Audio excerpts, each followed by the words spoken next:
آپ کے علم میں ہے کہ ہم گزشتہ کچھ ہفتوں سے پاکستان کے جو بڑے مسائل ہیں اور جو شناخت سے جڑے ہوئے مسائل ہیں ان کے اوپر ایک سلسلہ شروع کیے ہوئے ہیں۔ یہ سلسلہ ہم نے شروع کیا تھا بلوچستان سے، اور ہم پھر پہنچے تھے سندھ میں اور پنجاب اور خیبر پختونخوا۔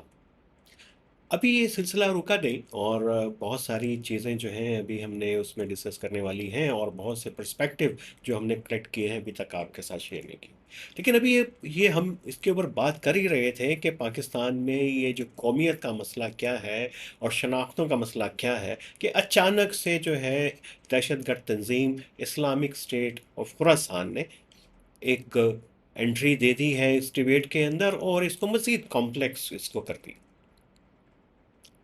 انہوں نے قومیت کے فریب کے نام سے ایک کتابچہ جاری کیا گزشتہ ہفتے، اور انہوں نے مہرنگ بلوچ اور منظور پشتین کو آڑے ہاتھوں لیا، بلکہ انہوں نے چیلنج کیا جو علیحدگی پسند تنظیمیں ہیں، بی ایل اے جیسی، ان کو بھی اور ان کے نیریٹو کو بھی۔ بلکہ اس کے بعد جو ہے انہوں نے ایک ایسی آڈیو میسج بھی ریلیز کیا جس میں براہ راست بی ایل اے کے اوپر انہوں نے الزام لگایا کہ ان کے ساتھ ان فائٹنگز ہوئی ہیں، ان کے ساتھ ان کا لڑائی ہوئی ہے، ان کے کچھ لوگ اس میں مارے گئے ہیں۔ اور اب یہ کہ وہ خبردار رہیں علیحدگی پسند اور بی ایل اے، کیونکہ اسلامک اسٹیٹ ان کا بدلہ لے گی۔ یہ ہے کیا؟ ایک طرف تو یہ اسلامک اسٹیٹ نے آ کے قوم پرستوں کے نیریٹو کو چیلنج کیا، اور ان کو اب بزور جو ہے ان کا جواب دینے کی کا بھی چیلنج ان کو دیا، اور ساتھ ساتھ انہوں نے نہ صرف ان تنظیموں کو بلکہ جو ہمارے ہمسایہ ممالک ہیں، چین کو اور ایران کو، افغانستان کی ہمیں سمجھ میں آتی ہے کہ وہاں پہ جو ان کا کانٹیکسٹ ہے، ان کی جو لڑائی ہے طالبان کے ساتھ، اور طالبان کو بھی وہ مرتد اور طاغوت کا ایجنٹ قرار دیتے ہیں۔ سعودی عربیہ خاص طور کے اوپر انہوں نے اس کو کریٹیسائز کیا۔ تو یہ معاملات کیا ہیں؟ ایک تو نیریٹو کی سطح کے اوپر چیلنج آیا ہے، اور دوسرا عسکری سطح کے اوپر چیلنج آیا ہے۔ آج کی پوڈ کاسٹ تھوڑی سی ذرا طویل ہوگی، لیکن آپ کی دلچسپی اس میں ختم نہیں ہوگی، کیونکہ اس میں ہم نے بہت ہی اہم جو ہے نکات آپ کے سامنے لانے ہیں، صورتحال کا تجزیہ کرنا ہے، اور یہ کہ یہ اب صورتحال جائے گی کہاں۔ تو پہلے تو میرا خیال ہے کہ ہمیں شروع کرنا چاہیے کہ یہ جو اسلامک اسٹیٹ ہے، یہ کتنی طاقتور ہے، اور یہ کب سے بلوچستان کے اندر ہے، اور یہ بنی کیسے تھی، اور ابھی یہ کیا ہے۔ تو میں آپ کو ذرا اعداد و شمار اس کے دکھاتا چلوں کہ 2014 میں جب یہ وہاں پہ بنی، اور اس کے ساتھ ہی 15 میں پاکستان کے اندر، تو سب سے پہلے جو اس نے دہشت گردی کی کارروائیوں کا آغاز کیا تھا وہ بھی بلوچستان تھا۔ یہ اعداد و شمار آپ کو سکرین کے اوپر نظر آ رہے ہوں گے کہ ابھی تک انہوں نے بلوچستان میں 33 بڑے حملے کیے ہیں اس دہشت گرد گروہ نے۔ اور اس کے اندر اگر آپ دیکھیں گے کہ سیکیورٹی فورسز کو تو 5 مرتبہ انہوں نے ٹارگٹ کیا، اور انہوں نے جو ریاست کے جو سمبلز ہیں، پبلک سیکٹر ہیں، اس کو بھی ٹارگٹ کیا۔ شیعہ کمیونٹیز اس کے ٹارگٹ پہ رہیں، خاص طور کے اوپر جو ہیں عبادت گاہیں جو ہیں، امام بارگاہیں ہیں، مدارس جو ہیں، اس کے جو ہے ٹارگٹ کے اوپر رہیں۔ افغان طالبان جو ان کی پریزنس کوئٹہ کچھ علاق کے اندر تھی، ان کو بھی انہوں نے ٹارگٹ کیا۔ لیکن یہ آپ جب دیکھیں گے نمبر 6 کے اوپر، کہ انہوں نے سیاسی رہنماؤں اور کارکنوں کو 11 مرتبہ نشانہ بنایا، اور 251 کو بلوچستان کے اندر انہوں نے ان کو شہید کیا۔ تو یہ ایک بڑا اہم نقطہ ہے کہ یہ جو ہے کیوں سیاسی قوتوں کو ٹارگٹ کرتے ہیں، اور خاص طور کے اوپر آپ کو یہ اعداد و شمار دیکھ کے آپ کو بعد میں پتہ چلے گا کہ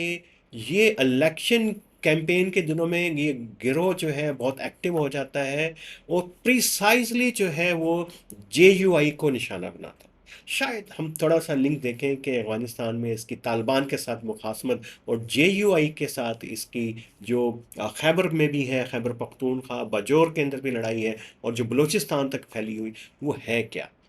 شاید آپ کو پھر مختصر سا بتاتا چلوں کہ جب حامد الحقانی کی ہلاکت ہوئی ایک دہشت گرد حملے میں جامعہ کوڑا پھٹک میں. اس کے بعد مولانا فضل الرحمان وہاں گئے تھے اور انہوں نے داعش کو بڑے آڑے ہاتھوں لیا تھا. اور ان کی اس سٹیٹمنٹ سے آپ کو پتہ چلے گا کہ آئی ایس کے پی کا کتنا بڑا کانفلکٹ ہے جو جے یو آئی کے ساتھ اور طالبان کے ساتھ، چونکہ یہ ایک ہی مسلک کے گروہ ہیں. ہندو کمیونٹی کو بھی ایک مرتبہ ٹارگٹ کیا، چرچز کو انہوں نے کوئٹہ میں 4 مرتبہ ٹارگٹ کیا ہے اور 16 سے زیادہ افراد کو وہاں پہ انہوں نے جو جہاں وہاں کیا، اور ڈپلومیٹس کو بھی نہیں چھوڑا اس صوبے کے اندر. اور پریزیڈنٹ آف پاکستان جب عارف علوی تھے ان کے کانوائے کو بھی نشانہ بنایا. سراج الحق جب امیر تھے جماعت اسلامی کے ان کو بھی نشانہ بنایا. ابھی آپ کو پتہ ہوگا جب اختر جان جو ہے لکھ کے اوپر اپنا دھرنا لے کے بیٹھے تھے تو اس کو بھی انہوں نے نشانہ بنایا، اور پولیو ورکرز جو ہیں ان کے نئے ٹارگٹ کے اندر. اب ذرا دیکھیے کہ یہ ہے کہاں بلوچستان میں، کیونکہ یہ جو آڈیو میسیج تھا اس میں آپ کو اس میں خاص طور پہ انہوں نے کہا کہ ان کے لوگوں کو مستونگ کے ارد گرد جو ہے وہ مارا گیا ہے سیپریٹسٹ کی طرف سے. اب یہ مستونگ کے ارد گرد جو ہے ابھی تک یہ گروہ 13 سے زائد حملے کر چکا ہے. اس میں عید میلاد النبی کا جلسہ بھی شامل ہے، اس میں جے یو آئی کے رہنماؤں کے اوپر حملے بھی شامل ہیں، اور اس کے بعد دوسرے نمبر پہ کوئٹہ ہے جو اس سے مستونگ سے زیادہ دور نہیں ہے، اور وہاں پہ وہ 10 مرتبہ جو ہے چرچز کو سیاسی رہنماؤں کو سیکیورٹی فورسز کو ٹارگٹ کر چکی ہے یہ دہشت گرد تنظیم. اور یہ کلات میں 2 حملے کر چکی ہے، پھر یہ سبی میں 2 مرتبہ حملے کر چکی ہے، اور کچلاک اور پشتون ایریاز میں اس کے حملے کم ہیں. قلعہ عبداللہ میں ایک ہے، قلعہ سیف اللہ میں ایک ہے، لیکن یہ کہ ان جگہوں کے اوپر اس نے خاص طور پہ جے یو آئی کو نشانہ بنایا، اور ایک حملے کے اندر جو ہے ہندو تاجر کو انہوں نے نشانہ بنایا. تو یہاں پہ اس سے تو بات واضح ہوتی ہے کہ یہ جو دہشت گرد گروہ ہے اسلامک اسٹیٹ نامی، اس کی پریزنس جو ہے بڑی سٹرونگ ہے. بولان سبی سے لے کے جب سندھ سے آپ جیکب آباد سے داخل ہوتے ہیں، یہ بڑا زبردست اس میں ایک راز ہے کہ یہاں سے جو سندھ کے ان علاقوں کے اندر جو ٹرائبز ہیں بروہی، وہاں پہ مدارس کی ایک تعداد بہت زیادہ بنی تھی. یہ بلوچستان کے اور سندھ کے بارڈر کے اوپر وہاں پہ کچھ خاص جو ہمارے کمیونٹیز ہیں بروہی کمیونٹی، وہ خاصی ریڈیکلائز ہوئی تھی. اور یہی وہ بروہی کمیونٹی تھی جس کا نیکسس جو ہے پھر کلات میں اور مستونگ کے جو ریڈیکل عناصر سے ان کا الائنس ہوا تھا. اور یہ 90s سے لیٹ 90s سے انہوں نے لشکر جھنگوی وہاں پہ بنی، اور پہلے یہ سیکٹیرین کلنگز میں، حالانکہ اس ایریا کے اندر بہت گنے چنے شیعہ مدارس ہیں، لیکن ان کا ٹارگٹ آپ کو یاد ہوگا کہ وہ جو کانوائز چلتے تھے شیعہ جو عازمین جو ہیں زیارتوں کے لیے جاتے ہیں ان کو یہ حملہ کرتے تھے. اور یہ اسی موڑ کے اوپر سہراب سے جب وہ نوشکی کی طرف اور وہاں سے ایران کی طرف تافتان کی طرف کرتے تھے، تو یہ وہ ایک بڑا کریٹیکل پوائنٹ تھا جہاں پہ یہ ان کو ٹارگٹ کرتے تھے. پھر انہوں نے داعش بننے سے پہلے ہی اس ایریا میں ایک ان کے نظریے میں جو ہے گلوبلائزیشن آنا شروع ہو گئی تھی. گلوبلائزیشن سے مطلب یہ ہے کہ گلوبل جہاد اس ایجنڈا کو انہوں نے اڈاپٹ کرنا شروع کر دیا تھا، اور لشکر جھنگوی العالمی بنی تھی. اور یہ وہ دور تھا جب جو ٹی ٹی پی جو ہے وہ کنفائن کیے ہوئے تھی اپنے آپ کو افغان طالبان کی حمایت کے لیے افغانستان میں اور پاکستان کے قبائلی علاقوں میں، اور پنجاب کے اوپر وہ اس کی پوری کنسنٹریشن تھی، اور پنجاب میں بے تحاشا اس نے دہشت گردی کے حملے کیے تھے. تو اس وقت یہ تنظیم جو ہے گلوبل ہو گئی تھی، اور اس کا ہی تعلق ہے کہ جیسے ہی جو ہے وہ داعش بنی عراق اور سیریا کے اندر، تو اس کے فوراً بعد یہ پہلا گروہ تھا جس نے لبیک کہا. اور اس وقت یہ جند اللہ کے نام سے، لشکر جنگی عالمی کے نام سے مختلف چھوٹے چھوٹے دھڑوں میں تقسیم ہو کے کام کر رہا تھا، اور ان سب نے جا کے داعش کو جوائن کیا. یہ کتنی انٹرسٹنگ سی صورتحال ہے کہ اس پورے ریجن میں یہ یہاں پہ موجود رہی ہے. اور یہ ظاہر ہے کہ بلوچ ڈومینیٹڈ ایریاز ہیں، لیکن کو ایگزسٹنس رہی ہے. اور یہیں پہ جو ہے وہ بی ایل اے کے جو مختلف فیکشنز ہیں وہ یہاں پہ متحرک رہے ہیں، اور وہ پہاڑوں کے اوپر تھے، اور یہ گروہ جو ہے پہاڑوں سے ذرا نیچے تھے اور سڑک کے قریب تھے۔ اور یہ ان کا ایک دوسرے کو کبھی انہوں نے چیلنج اس لیے نہیں کیا تھا کیونکہ ان کے مفادات جو ہیں وہ ایک دوسرے سے کہیں پہ ٹکراتے نہیں تھے، اور دونوں ہی سیکیورٹی فورسز کو ٹارگٹ کرتے تھے، سیاسی قوتوں کو ٹارگٹ کرتے تھے، اور ان کے اہداف جو ہیں وہ سیکٹیرین زیادہ تھے، شرائنز چرچز کو، جس سے ظاہر ہے کہ بی ایل اے کو اور بی ایل اے جیسی جو تنظیمیں تھیں ان کو یہ تھا کہ چلیں یہ تو کیاس کو جو ہے بڑھانے کے اندر جو ہے وہ رول ادا کر رہی ہیں، تو کہیں پہ یہ نہیں ہوا۔ لیکن یہ جو آپ نے جب انسیڈنٹ ہوا جعفر ایکسپریس کا اور ابھی خضدار کا اس دوران، اور اس سے کچھ تھوڑا سا پہلے پچھلے سال جو ہے وہ 26 اگست کے جو حملے ہیں، اس کے بعد بڑی تیزی سے بلوچ انسرجنسی کے اندر تبدیلی آنا شروع ہوئی ہے، اور ان کے لڑکوں نے سڑکوں کے پر آنا شروع کر دیا، اور رات کو جو ہے اس طرح کی اطلاعات ہیں، ان میں ابھی تصدیق کی ضرورت ہے کہ یہ جو ہے لوگوں کی تلاشی لیتے ہیں، گاڑیوں کو چیک کرتے ہیں، اور ان کے آئی ڈی کارڈ دیکھ کے دیکھتے ہیں کہ پنجاب سے تو نہیں ہے، تو ان کو الگ کرتے ہیں، اور پنجابیوں کی ٹارگٹ کلنگ جو ہے بڑی زیادہ ہو گئی ہے۔ یہ جو کتابچہ ہے قومیت کا فریب، اس میں ایک بڑا خاص نقطہ انہوں نے زرقاوی کے حوالے سے اٹھایا، اور اس نے کہا کہ ایک مرتد عراقی کے مقابلے میں ایک ہمیں جو ہے باعمل امریکی مسلمان ہمارے لیے زیادہ بہتر ہے۔ اس کو انہوں نے اپلائی کیا کہ اگر کوئی بلوچ مرتد ہو، یہ ان کی ٹرمینالوجی کے اندر، تو اس کے مقابلے میں ان کو ایک بہتر پنجابی جو ہے مسلمان، وہ اس کو ہم ترجیح دیں گے، اور بہتر پشتون کو ہم مسلمان پشتون کو ترجیح دیں گے۔ تو شاید آپ کو مائنڈ سیٹ سمجھ آیا کہ یہ تھوڑا سا ایتھنک کلیش یہاں پہ بھی جو ہے آپ کو نظر آئے گا، اور ان کے جو کریڈنشلز ہیں جو آئی ایس کے پی یہاں پہ ہے، وہ بلوچ تو ہوں گے کیونکہ بلوچوں کا ایک بڑا ہسٹری ہے عالمی دہشت گرد تنظیموں کے ساتھ، القاعدہ کے ساتھ جو ہے، رمزی یوسف سے لے کے اور داؤد بادینی اور ان لوگوں سے لے کے، تو یہاں پہ پریزنس ہیں، وہ بھی اسی ایریا کے اندر رہے ہیں، فعال رہے ہیں۔ تو لیکن یہ جو ہم نے سندھی ٹرائب کا بھی جو ہم نے حوالہ دیا تھا، کیونکہ ایک جو سندھی جو ہے وہ آئی ایس کے پی کا جو ہے سربراہ بھی رہ چکا ہوا ہے، تو یہاں پہ شاید جو ہے ایک کنفرنٹریشن اس کانٹیکس کے اندر بھی ہے، اور یہ کہیں پہ ان کی ایکسٹورشن منی کی کلیکشن کے اوپر بھی کہیں نہ کہیں پہ جھگڑا ہوا ہے۔ اور ایک کانٹیکس ضرور یاد رکھیں، میں نے ابھی آپ سے کہا تھا کہ اختر جان بلوچ کا جب دھرنا لکپاس پہ چل رہا تھا، تو ایک ناکام خودکش حملہ ہوا تھا جس کی ذمہ داری کسی نے قبول نہیں کی، لیکن واضح شاہد تھے چونکہ وہ اس ایریا میں آپریٹ کرتی ہے، تو یہ داعش یا آئی ایس کے پی ہی ہو سکتی ہے۔ اب تھوڑا سا کانٹیکس آپ کو شاید سمجھ میں آنا شروع ہوا ہو، تو یہ اس ایریا کے اندر اس کی پریزنس ہے، اور پچھلے سیکیورٹی ادارے بھی کچھ عرصے سے وہ جو ہیں اس طرف اشارہ کر رہے ہیں کہ یہاں پہ ان کی جو زیادہ پریزنس ہے۔ اب سوال یہ پیدا ہوتا ہے کہ آئی ایس کے پی کا تو ٹارگٹ جو ہے وہ سیکٹیرین رہے ہیں، چرچز رہے ہیں، کمیونل ٹارگٹ رہے ہیں، سیکیورٹی فورسز کے سیاسی لیڈرز، خاص طور پہ جے یو آئی اس کا ٹارگٹ رہی ہے، تو اب یہ بی ایل اے کے ساتھ اس کی مخاصمت جائے گی کہاں پہ، اور کہاں پہ لے کے جائے گی، اور بی ایل اے اس کو کہاں کیسے رسپونڈ کرے گی۔ اب ظاہر ہے کہ بی ایل اے کے شواہد جو لوگ مقامی ہیں وہ کہتے ہیں کہ اگر وہ پہاڑوں پہ ہیں اور اگر یہ ذرا تھوڑا سا نیچے ہے، تو یہ آپس میں ایک بڑا شدید ان کا ٹکراؤ ہو سکتا ہے،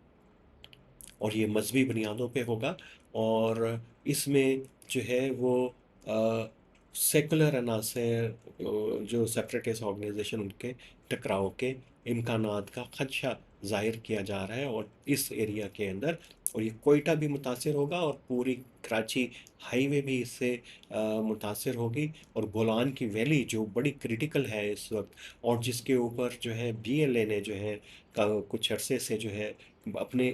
اثر و رسوخ کو مزید جو ہے اس کو بڑھایا ہے، اور اس کو جو ہے بارکھان تک، رکھنی تک لے کے چلی گئی ہے، اور دوسری طرف جو ہے وہ ناردرن سندھ کے اندر تک لے کے چلی گئی ہے، تو وہاں پہ یہ صورتحال بڑی